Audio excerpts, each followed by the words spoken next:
HILT పాలసీపై Telangana అసెంబ్లీలో చర్చ జరుగుతోంది. లైవ్ చూద్దాం. ఒకటి నేను ఎంతో పూర్వకం చేసినప్పుడు మేము ఈరోజు హిల్ట్ పాలసీ తీసుకున్న నిర్ణయం ఎవరికైతే వారి వారి ఆస్తులు ఉన్నాయో వారికి పూర్తి స్థాయిలో హక్కులు కలిగిన వారి భూమికి సంబంధించి ఫీజు ఏర్పాటు చేయడం జరిగిందో అదొక అంశమైతే గత ప్రభుత్వం టీఆర్ఎస్ పార్టీ ప్రభుత్వం 2 జీవోలను తీసుకొచ్చింది అధ్యక్ష. GOMS 19 అదేంది అధ్యక్ష? ఈ GOMS 19కి సంబంధించి లీజ్ ల్యాండ్స్ అధ్యక్ష. లీజ్ ల్యాండ్స్ అంటే ప్రభుత్వానికి పూర్తి స్థాయిలో సర్వ అధికారాలు ఉంటాయి.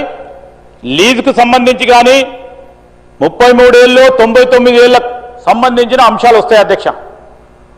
అలాంటి అంశాలు వచ్చినప్పుడు 99 సంవత్సరాలకున్న లీజ్ ల్యాండ్ని ఫ్రీ హోల్డ్ చేసే కార్యక్రమం చేసిన అధ్యక్ష గత ప్రభుత్వం.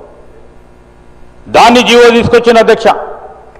ఆ జీవోకు సంబంధించి కూడా 29/8/2023 department of industries and commerce grant of free hold rights Azamabad industrial estate orders issued. దీనికి సంబంధించి 136 ఎకరాలకు సంబంధించి 136 ఎకరాల 4 గుంటలకు సంబంధించి ఈరోజు 86 ప్లాట్లకు సంబంధించిన అంశం విషయంలో ఫ్రీ హోల్డ్ ఇచ్చింది జరిగింది, అంటే వారికి హక్కులు కల్పించారు. అదేవిధంగా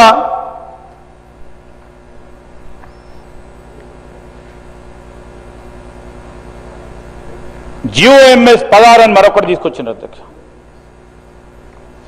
గ్రిడ్ పాలసీ అని, గ్రోత్ ఇన్ డిస్పర్షన్ పాలసీ అని, హైదరాబాద్ గ్రిడ్ పాలసీ అని 10/12/2020 నాడు ఇది తీసుకొచ్చింది అధ్యక్ష. దీంట్లో కూడా మరి వారు ఇదే విధమైన ప్రయత్నం చేసిన గ్రిడ్కు సంబంధించి మరి అప్పుడు ఏర్పాటు చేసుకున్న పారిశ్రామిక వాడల్లో ఫ్రీ హోల్డ్ చేస్తూ కొద్దిగా ITSకు సంబంధించి స్మాల్ కంపెనీకి సంబంధించిన పెట్టాలని ఒక ప్రయత్నం చేసింది. ఇది ఈ IT పార్కులకు సంబంధించి వారు 11 ఇండస్ట్రియల్ పార్క్స్ సంబంధించి 11 industrial parks that are with in ORR ఈ IT పార్కులు చేయాలని 50% సంబంధించి మరి IT నిర్మాణం చేయాలని చేస్తే ఎవ్వరు కూడా ముందుకు రాలే అధ్యక్ష. చాలా వరకు కూడా ముందుకు రాలే. అదేవిధంగా నేను ఇంత పూర్వకం చెప్పినట్టు ఈరోజు shifting of industries out side 2013 ఏ నిర్ణయం అయితే ఆనాడు ఉమ్మడి ఆంధ్రప్రదేశ్ రాష్ట్రంలో తీసుకున్నామో ఇదంతా కూడా ఈ 45 లొకేషన్స్ ఆనాడు గుర్తు చేశారు అధ్యక్ష, గుర్తింపు ఇచ్చారు. ల్యాండ్ యూజ్కు సంబంధించి కానీ ఈ ఇండస్ట్రియల్ ఏరియా లొకేషన్ అథారిటీస్ అని ఐలా అనుకుంటా అంటాం అధ్యక్ష. వాటన్నిటి విషయంలో కూడా నిర్ణయం తీసుకొని ముందుకు పోవటం జరిగింది అధ్యక్ష. ఏం మతలబు ఉందని అడిగేవారికి అసలు మీరు అడిగే మా మిత్రులను అడుగుతా ఉన్నాం, అసలు మీరు ఏ నైతికతో మమ్మల్ని అడుగుతా ఉన్నారు? లీజ్ ల్యాండ్ని ఫ్రీ హోల్డ్ చేస్తూ తీసుకున్న నిర్ణయం, ఎలక్షన్లు వచ్చే కొద్ది నెలల క్రితం తీసుకున్న నిర్ణయం ఈరోజు తప్పుగానే కాదు సార్. ఇది హిల్ట్ పాలసీ ఒక సైంటిఫిక్గా ఒక శాస్త్రీయబద్ధంగా ఈరోజు మీరు లేరు, నేను చెప్పాము ఎందుకు తీసుకున్నాం అనేది. నేను ఈరోజు మేము చెప్తాను, అది కూడా చెప్తాం సార్. ఈరోజు చేయకుండా ఉంటే పరిశ్రమల అవతల వైపు తీసుకోపోకుండా ఉంటే చరిత్రలో పెద్దగా అతి ఘోరమైన తప్పు భావి తరాల కింద అందించేవారు అధ్యక్ష. అది చెప్తా ఉన్నాం అధ్యక్ష. ఈరోజు మేము 30% చేసినాం, 50% ఎందుకు చేసినాం కూడా చెప్తాం అధ్యక్ష. Please wait. వాళ్ళు మాట్లాడినని మీరు మాట్లాడటం, మీరు మాట్లాడి వారు మాట్లాడి ఇద్దరు కలిసి మాట్లాడుకొని లోపల మాట్లాడి బయట మాట్లాడి మేము మన ఇద్దరం కలిసి ఇదే విధంగా మాట్లాడదాం అనుకునేటం అది కూడా చెప్తాం అధ్యక్ష. ఈరోజు మనం ఫ్రీ హోల్డ్ సంబంధించి ఆగస్టు 29, 2023 నాడు Azamabad industrial area cooperative industrial estate free hold హక్కు మంజూరికి జియో నెంబర్స్ 19, 20, 21 జారీ చేసింది అధ్యక్ష. ఈరోజు చేసేదేంది, అక్కడ ఒక వ్యవస్థను ఏర్పాటు చేసుకోకుండా అసోసియేషన్కు సంబంధించి వారు టీఆర్ఎస్కు సంబంధించిన వారు అన్ని పారిశ్రామిక వాడలని ఏదో కొత్తగా చెప్తున్నట్టు తిరిగి వస్తూ ఉన్నారు అధ్యక్ష. సరే, పరిశ్రమలు ఉన్నాయా లేవా చూడడానికి తిరగొచ్చు, కాదంటలేము మేము, స్వేచ్ఛ ఉంది వారికి, దే హ్యావ్ ఎవ్రీ రైట్. కానీ అక్కడ పోతే ఏం స్పందన ఉంది అధ్యక్ష? అసోసియేషన్స్ వారు చెప్పిన మేమే అడిగినాం 10% ఈ డెవలప్మెంట్ ఇంపాక్ట్ ఫీజు 10% వరకు పెట్టండి, మేము ఇంకా పెడితే కూడా ఇవ్వలేను అని చెప్పిండ్రు. వాళ్ళకి ప్రెస్ మీట్లు చేసిండ్రు, వాళ్ళు అన్ని ఇండస్ట్రియల్ జోన్స్కి పోయి మాట్లాడిండ్రు. ఈరోజు మేము అడుగుతా ఉన్నాం వారిని, మీరెందుకు క్యాబినెట్ సబ్ కమిటీ మీ ప్రభుత్వ హయాంలో వేసి ఏ నిర్ణయం తీసుకున్నారు? ప్రభుత్వం నడిచేది ఆ విధంగా నడుస్తుంది. మాలాగనో మీరు ఎప్పుడు రాకుండా మీరు ఎప్పుడు కూడా మాలాగనో ఎలా ఆలోచన చేసే కార్యక్రమం జరుగుతుంది అధ్యక్ష. మీరు ఈ విధంగా ఆలోచన చేస్తే మంచి ఆలోచన చేయండి, ఎప్పుడో ప్రజలు హర్షిస్తారు. ఈరోజు నేను చెప్తా ఉన్నాం అధ్యక్ష, వారు కూడా క్యాబినెట్ సబ్ కమిటీ వేసుకున్నారు, నిర్ణయం చేసిండ్రు. లీజ్ ల్యాండ్స్ పైన 100% వేసిండ్రు అధ్యక్ష. నేను అడుగుతా ఉన్నాం, మీరు ఎక్కడ పోయినారు అధ్యక్ష? మేము అడుగుతా ఉన్నాం, మీరు ఎక్కడ పోయినరు? సబ్ లీజ్ చేసి 200%కి పెడితే వీరు ఎక్కడ పోయినారు అధ్యక్ష? ఈ రోజు అడుగుతా ఉన్నారు. దీంట్లో గోప్యమైంది వీళ్ళిద్దరు దాంట్లో ఉన్నదేంటి అధ్యక్ష? ఆ రోజు మాట్లాడింది ఈ రోజు ఎందుకు మాట్లాడుతూ ఉన్నారు? ఆ రోజు బీజేపీ ఎందుకు మాట్లాడలేదు? ఆ రోజు 100%, 200% లీజ్ ల్యాండ్ని ఇస్తా ఉంటే ఆ రోజు మాట్లాడలేదు. ఈ రోజు ఒక పద్ధతి ప్రకారం వారి సొంత భూములపై డెవలప్మెంట్ ఇంపాక్ట్ ఫీ అని పెట్టి ఒక ఫీ స్టార్ట్ చేస్తే దాన్ని రాజకీయం చేస్తా ఉన్నారు అధ్యక్ష. ఇది న్యాయమైన అధ్యక్ష? ప్రజలందరినీ కూడా ఈ రోజు మేము అడుగుతా ఉన్నాం, ఆ రోజు మాట్లాడని సారాంశం ఏంది? ఆ రోజు మీ ఇద్దరు మాట్లాడుకున్నది ఏంటి? ఈ రోజు లేని అంశం ఏంది? ఈ రోజు సైంటిఫిక్ గా ఇంకోటి అబద్ధం ఆడారు అధ్యక్ష, సత్యదూరమైంది.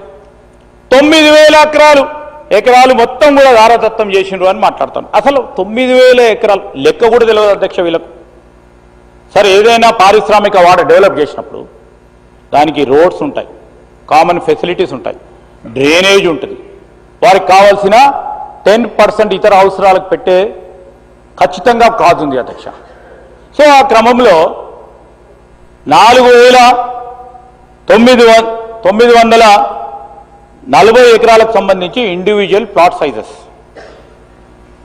వారు మాట్లాడిన 9,000 అని వీళ్ళు కూడా రిప్రజెంటేషన్ ఇచ్చిన గౌరవనీయులు గవర్నర్ గారికి నేను చూసిన.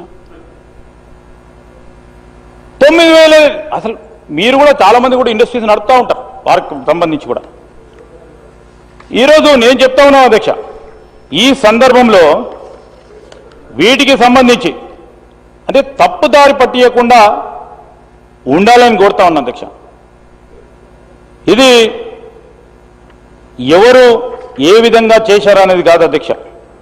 ఇప్పటికైనా మీరిచ్చే సలహా సూచనలు, ఇప్పుడు మేము ఏమంటున్నాం అంటే అధ్యక్ష, పారిశ్రామిక వాడలకు సంబంధించి అనేక సందర్భాల్లో కోరినప్పటికీ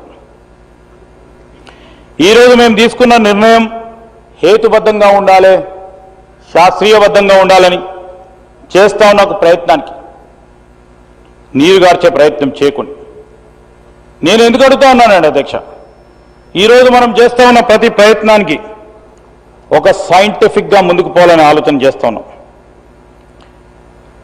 ఈరోజు 30%, 50%కు సంబంధించి అనేక సందర్భాల్లో చర్చ జరిగింది అధ్యక్ష. మేము క్యాబినెట్ సబ్ కమిటీ, ఈ క్యాబినెట్ సబ్ కమిటీకి సంబంధించి అందరు అధికారులతోని ఇటు హెచ్ఎండిఏ, జిహెచ్ఎంసి, ఐఏసి అందరితో కూడా అనేక సందర్భాలు ఒక్కసారిగా అధ్యక్ష 7-8 సార్లు ఈ క్యాబినెట్ సబ్ కమిటీ సమావేశాలు జరిగినాయి చాలా సీరియస్గా. మరి ఆ క్రమంలో మా అధికారులను కమిటీ ఏమన్నది అధ్యక్ష, మీరు పోయి అసోసియేషన్స్తో మాట్లాడండి, మీరు పోయి ఇండివిజువల్గా ఆ పరిశ్రమలకు సంబంధించిన అధికారులతో మాట్లాడండి, పాలసీ నిర్ణయం ఏ విధంగా బాగుంటే ఈరోజు మేము ఆలోచన చేస్తూ ఉన్నాం, మీ పాలసీ మీకు ఉపయోగపడాలి, రాష్ట్ర ప్రభుత్వానికి మేలు జరగాలి, ప్రజలకు మేలు జరగాలి. ఈరోజు ప్రభుత్వం ఆలోచన చేస్తూ ఉన్న ఔటర్ రింగ్ రోడ్ లోపల ఈ కోర్ అర్బన్ ఏరియా క్యూర్కు సంబంధించి దీనికి సంబంధించిన అంశం విషయంలో అనేక సందర్భాల్లో అధికారులు మీటింగ్ ఏర్పాటు చేసుకోవడం జరిగింది. వారు అడిగింది ఏంది అధ్యక్ష, ఈరోజు అధికారులకు సంబంధించి వారు మీటింగ్ ఏర్పాటు చేసుకున్నప్పుడు అసోసియేషన్స్ వచ్చి రిప్రజెంట్ చేశారు అధ్యక్ష, మీరు 10% ఈ 80 ఫీట్ రోడ్ కానీ బిలో 80 ఫీట్ రోడ్ కానీ 10% 10 to 15% పెడితేనే మాకు వయబుల్ ఉంటుందని. అయినా కానీ ఈరోజు రిసోర్స్ మొబిలైజేషన్కు సంబంధించి దాని గురించి ఆలోచన చేసి 80 feet and above 50% SRO rate, below the 30% of SRO రేట్ను ఫిక్స్ చేయడం జరిగింది. దీనిపైన ఇంకా ఈ ఉద్దేశం ఏమీ లేదు, మొదలే కాలేదు, ఆళ్ళు లేదు, చూలు లేదు, ఏదో అన్నట్టు ఉన్నది సార్ అధ్యక్ష. ఈరోజు మేము చెప్తా ఉన్నాం, ఉద్దేశం చాలా స్ట్రైట్గా పారదర్శకంగా ఈరోజు భవిష్యత్ తరాలకు సంబంధించి వారి భవిష్యత్తు గురించి ఆలోచన చేసే ఉద్దేశం. మీ ఉద్దేశం వేరే ఉంటే మాకు తెలియదు, కానీ ఈరోజు మరొకటి ఎవరిని బలవంత పెట్టే ఉద్దేశమే లేదు. ఫీజు చెల్లించి మల్టీపర్పస్ ల్యాండ్ యూసేజ్కు దరఖాస్తు చేసుకోవచ్చని అనే అంశం అది నిర్బంధమైంది కాదు, వాళ్ళు ఇష్టమైతే చేసుకుంటారు అధ్యక్ష, మార్పిడి చేసుకోవచ్చు, చేసుకోకపోవచ్చు, బలవంతం లేదు, పూర్తి స్థాయిలో స్వాతంత్రం వారికే ఉంది. మరి ఆ రోజు 2022లో బీఆర్ఎస్ ప్రభుత్వం రిసోర్స్ మొబిలైజేషన్ గురించి చేసిన ఏర్పాటు, దానికి సంబంధించి నేను ఇంతపూర్వకం చెప్పినట్టు 4740 ఎకరాలు, that include private industrial areas also. ఇది దీనికి సంబంధించి ఏ విధంగా ఉంది అధ్యక్ష, ఇంకో మాట చెప్పాల, నేను బీజేపీకి సంబంధించిన మా పెద్దలని నేను కోరుతా ఉన్నాను, వాళ్ళైతే పదే పదే టీఆర్ఎస్ సంబంధించిన వారు పదే పదే మరి ప్రజలు సంబంధించి ఏది చెప్తే అది వింటారని మరి అంతపూర్వకం మనం చూసినాం అధ్యక్ష. ఒక ప్రచార మంత్రి ఉండే హిట్లర్ సమయంలో, వారి పేరు అందరు కూడా తెలుసు అధ్యక్ష, జోసెఫ్ గోబెల్స్.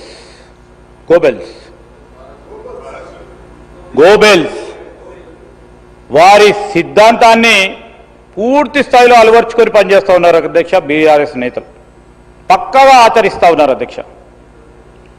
ఈరోజు అదే దారిలో మీరు ప్రయాణం చేయొద్దని మా ఆలోచన. ఎందుకంటే దేశాన్ని నడిపిస్తూ ఉన్నారు, దేశం సరిగ్గా నడవాలంటే మీరు కింద స్థాయి నుంచి పై స్థాయి వరకు కూడా సరైన ఆలోచనలు ఉండాలని మేము ఆశిస్తూ ఉన్నాం. చాలా సందర్భాల్లో చాలా విషయాలు రాద్ధాంతం చేసే ప్రయత్నం చేశాం. మరి బీఆర్ఎస్ సత్యదూరమైన మాటను వదిలితే బీజేపీ ఏం చేస్తున్నారు అధ్యక్ష, భుజాలపై ఎత్తేసుకోవడం వాళ్ళ మధ్యలో ఉన్న ఇంతకుముందు నేను చెప్పిన అధ్యక్ష రహస్య అనుబంధం, స్నేహం. మరి బీఆర్ఎస్ అయితే రాష్ట్ర వ్యాప్తంగా ఆందోళన ఇచ్చింది, మేమెందుకు ఇవ్వొద్దని వారు కూడా ధర్నా కూడా చేశారు. సరే చేయండి, కాదంటలేము, అది మీకు ఇచ్చిన స్వేచ్ఛ, మీకు ఇచ్చిన రైట్. అదేవిధంగా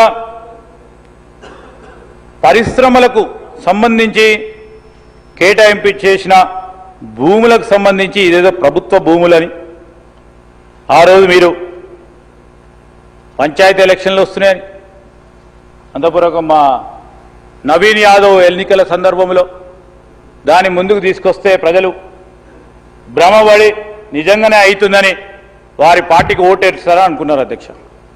ఏమైంది అధ్యక్ష వారు చేసింది? ఇటు నవీన్ యాదవ్ పెద్ద మెజారిటీతోని మా పార్టీ పరంగా గెలిచిండు.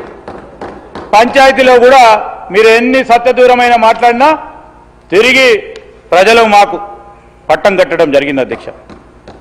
ఈ కన్వర్షన్ ద్వారా ప్రభుత్వానికి కూడా రాబడి రావాలా అనే ఉద్దేశంతో పాటు, ఎందుకంటే ప్రభుత్వం వెల్ఫేర్ స్కీమ్స్ తీసుకుపోవడానికి, డెవలప్మెంట్ చేయడానికి వాటికి కూడా నిధులు అవసరం. గత ప్రభుత్వం చేసిన తప్పిదాల వలన ఆర్థిక పరమైన ఇబ్బందులు ఏ విధంగా ఎదుర్కొంటారో అనేక సందర్భాల్లో ఇక్కడ ఉన్న ముఖ్యమంత్రి గారు కానీ ఫైనాన్స్ మినిస్టర్గా ఉన్న డిప్యూటీ చీఫ్ మినిస్టర్ గారు కూడా చెప్పడం జరిగింది. ఆ రోజు నేను చెప్తా ఉన్నాం, పరిశ్రమ భూముల అధ్యక్ష, నేను మళ్ళా వారు చెప్పినప్పుడు చెప్తాము, హాస్పిటల్స్కి, స్కూల్స్కి ఈ పరిశ్రమ భూములు కేటాయింపు చేస్తే నేను మిమ్మల్ని అడుగుతా ఉన్నాను అధ్యక్ష, అప్పుడు ఎందుకు పరిశ్రమల భూములు హోటల్స్కి, హాస్పిటల్స్కి కేవలం 1 సింగిల్ స్ట్రోక్ ద్వారా ఇస్తే మాట్లాడలేదు అధ్యక్ష. ఇప్పుడు అసలు ఏమి జరగనే లేదు, నిందలేసి ఈ విధంగా చేసే ప్రయత్నం చేస్తూ ఉన్నారు అధ్యక్ష. ఈరోజు నేను ఈ సందర్భంలో ఈ మంత్రివర్గ ఉపసంఘానికి సంబంధించి మేము రాబోయే కాలంలో ఈ పాలసీ ట్రాన్స్పరెంట్గా, పారదర్శకంగా భూ వినియోగ మార్పిడికి సంబంధించి మేము పెట్టే rules, I'm standing and putting this view point before you honourable speaker sir, it will be the very very very transparent policy అధ్యక్ష. ఏ పాలసీ ఎవరు ఆ పాలసీ ప్రకారం అప్లికేషన్ పెట్టుకున్నా పారదర్శకంగా ఉండే ప్రక్రియను చేపడతాం. ఈరోజు మరి మేమల్లే అధ్యక్ష, పరిశ్రమల భూములు, వ్యవసాయం, నివాస ప్రాంతాల భూములు కమర్షియల్ వినియోగానికి అనుమతిస్తూ గత ప్రభుత్వం జీవోలు ఇచ్చారని ఆ ప్రభుత్వానికి సంబంధించి నిన్ననే రాజీనామా చేసిన గౌరవ సభ్యురాలు మాట్లాడింది. దానికి జవాబు లేదు. ఈరోజు ఆనాడు ప్రభుత్వం అక్రమ భూ వినియోగ మార్పిడి వ్యవహారాలపై ఏ విధమైన విచారణ జరిపించాలో ముఖ్యమంత్రి గారు నిర్ణయం తీసుకుంటారు. ఎవరిని కూడా వదిలే ప్రసక్తి కూడా లేదు. ఈరోజు మనం చూసాం అధ్యక్ష, అప్పట్లో కంపెనీకి అనుకూలంగా ఉంటే 152 ఎకరాల ల్యాండ్ కన్వర్షన్ ఇచ్చిండ్రు. అప్పుడు ఎక్కడ పోయినారు అధ్యక్ష మీరు? అప్పుడెక్కడ పోయారు అధ్యక్ష? ఏం సార్ మీరు మాతో నడిచినప్పుడు, మీరు నాతో నడిచినప్పుడు sir, I'm a witness in this house అధ్యక్ష. I'm not speaking out of air, I'm telling you with lots of conviction అధ్యక్ష. ఈరోజు మేము చెప్తా ఉన్నాం, ఇప్పుడు మీ జిల్లాకు సంబంధించి నేను చెప్తా ఉన్నాను అధ్యక్ష, మా సోదరుడు బాగా మాట్లాడతాడు, బాగా ఆలోచన చేస్తాడు అధ్యక్ష, రాజకీయంలో ఉన్నాడు, సరే ఇక్కడ ఉండే పోయి అక్కడ ఉన్నాడు. కానీ ఈరోజు మంచిర్యాల పరిశ్రమల ల్యాండ్కు సంబంధించిన కన్వర్షన్ ఇచ్చినప్పుడు sir, we have all the details, we will be supplemented with government officers అధ్యక్ష.